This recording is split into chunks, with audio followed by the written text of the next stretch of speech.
అద్దంకి నియోజక ప్రజలందరికీ నా యొక్క నమస్కారాలు. ప్రజలారా, బాగున్నారా?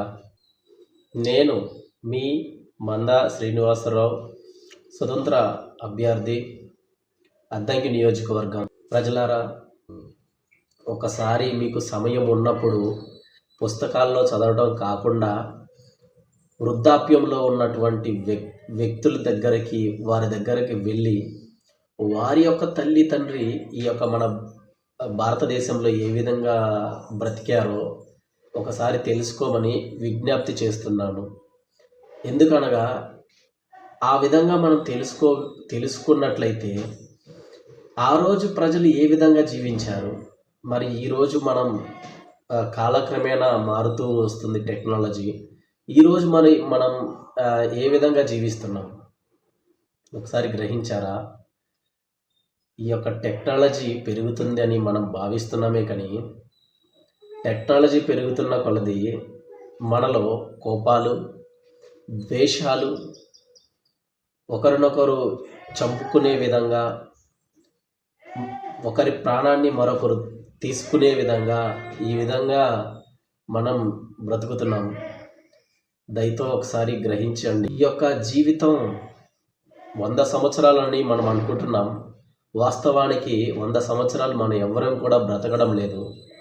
కొన్ని రోజులకే అది ఏ క్షణాన ఏ రూపంలో వస్తుందో మృత్యు మనకు తెలియదు. కనుక ప్రజలారా, ఒక్కసారి దయతో విజ్ఞప్తి చేస్తున్నాను, బ్రతికిన 3 నాళ్ళైనా గొప్పగా జీవిద్దాం. చదివిన చదువుని మన కోసం, మన కుటుంబాని కోసం కష్టపడడం 100కి 100% కరెక్ట్. అలా మన జీవితాన్ని కొనసాగిస్తూనే మనం చదివాం కదా, గొప్పగా చదివి ఉంటారు.